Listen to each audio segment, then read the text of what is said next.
He said, it's better to walk alone than to walk with a fool. If you want, consciously you can evolve in this evening. There is no limit as to how a human being can become. This is something that every human being must do. Then coming together will be hugely rewarding.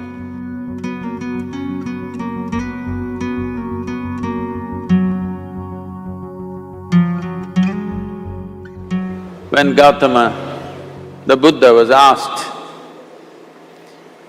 is it better to walk alone or in company? He said, it's better to walk alone than to walk with a fool. Well, that's him, not me. He was quite sure that only a fool will walk with you. So he said, it's better to walk alone than to walk with a fool. Certain lore in this country says, when you want to do a short and quick journey, walk alone. When you want to do a long journey, walk in company. But the important thing is, who is walking with you? Not always being together is a good thing. Many times,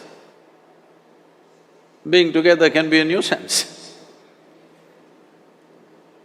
So, first and foremost, unless you are a twin, even then, we come alone and we go alone. If one does not know how to be by himself or herself, then being together can be a lot of nuisance. We are referred to as human beings. Human beings means every other creature is what it is simply because of what it does. But a human being can simply be, which is a unique quality of the human being, that we can simply be, that we are not compulsive action, that's what it means. Our action is conscious and judicious. But generally, when people get together, generally, people are in compulsive action. It can be an association where there could be a purposeful action, or it can be a gang where there can be more purposeful action, or it can be a crowd which can be a compulsive action. So essentially, to be human means we have reached that point of evolution within ourselves that if we wish, we can simply sit here, just be. We can consider as to what action to take and what not to take. This is definitely individual. When individuals come together, we say, it's we in plural, but still it is individuals who have to come together. To be an individual means you are not further divisible. That means you're just one. People find different ways to divide themselves within themselves. In India, with 8,000–10,000 years of cultural history, we have invented various words to divide ourselves. It's very common for people to talk in terms of Atma, Paramatma, Ahankara, this one and that one. But every culture has this in their own way. When things are going right, when good things are being done, if you ask people, they say, yes, I did it. When things don't go right, when things go wrong, then they will try to find somebody. If they don't find anybody, He is always there.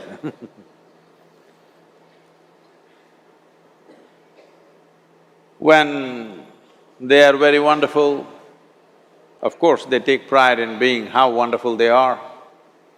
When they turn nasty, they say, "It was my ego." Mr. Ego is always a fall guy. So individual means, but if I'm wonderful, it's me. If I'm nasty, it's me. All of you. Are you 24 hours wonderful? Hello? Are you 24 hours wonderful? No, sometimes wonderful, sometimes nasty, sometimes beautiful, sometimes ugly.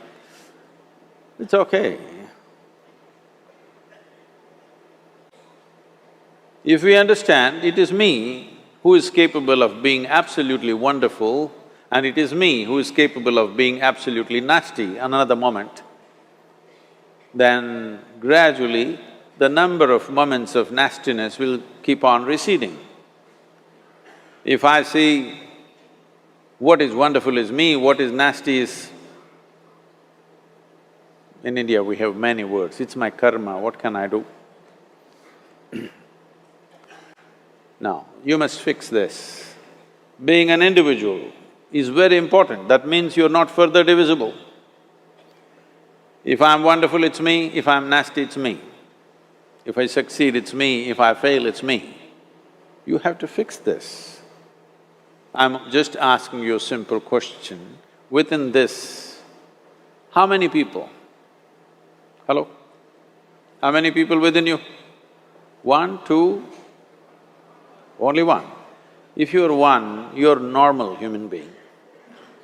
If you're more than one, you're either schizophrenic or you're possessed. You either need a psychiatrist or an exorcist.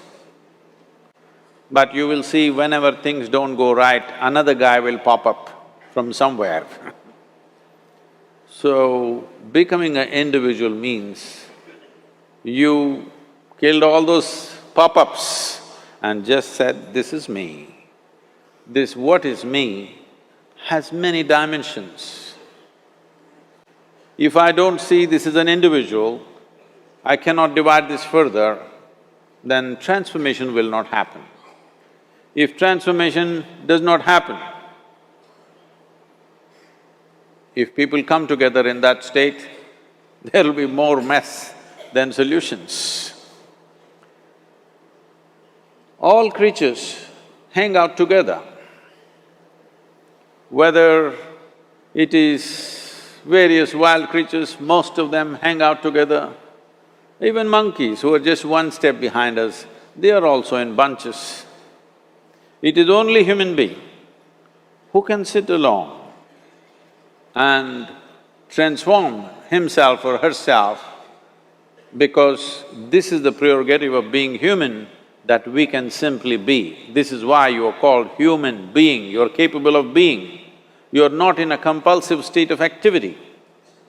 If you want, consciously you can evolve. In this evening you can evolve, if you're willing.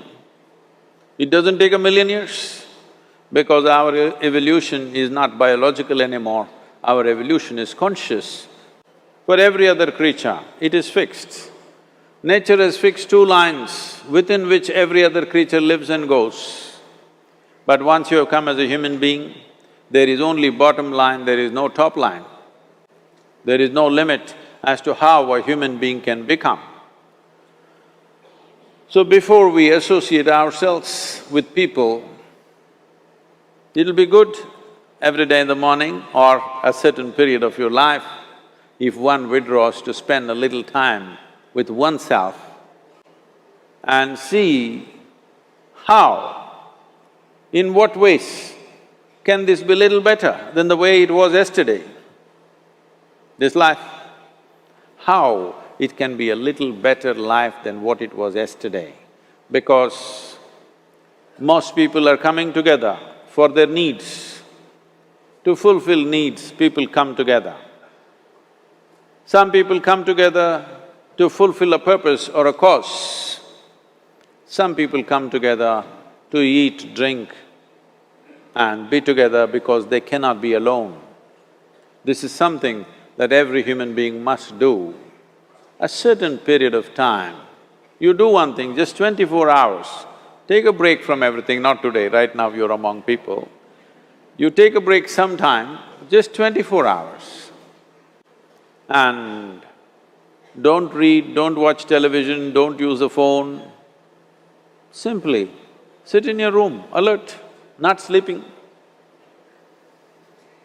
And if you watch the nature of your mind, you yourself will certify, this is a madman. Because for most people, their mind cannot stay on any one thing. Unless they're in activity, simply they cannot be here. In compulsive state of psychological activity is on. When you are like this, you cannot be. That means you cannot be a human being. Being has to happen. Only then togetherness will be very rich. If you know how to be by yourself, then coming together will be hugely rewarding and of tremendous value. That means we came together consciously. So,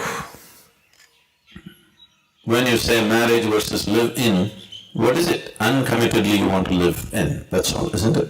You don't want to live in a committed way.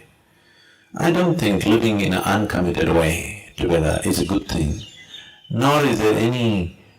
I'm not saying marriage means some pujari has to come and say mantra for you, but it must be a committed relationship.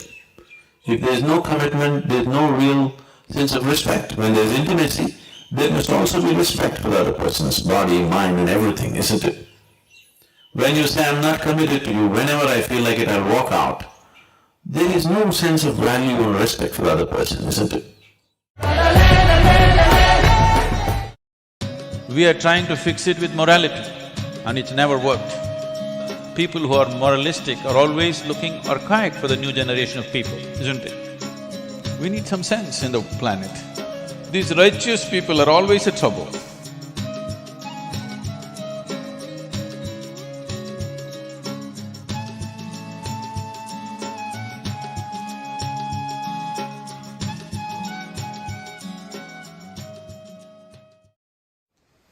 See, morality.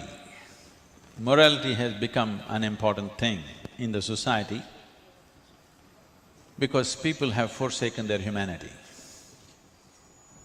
If your humanity was alive and active, you would not need any morality. People have put their humanity to sleep and trying to behave like human beings with morality, and it's not working, because everybody will come up with his own morality. And your kind of morality and another person's kind of morality is at war all the time. What is right and wrong, if you open this debate, you will end up with a fight, even within your family, believe me. Yes or no? No?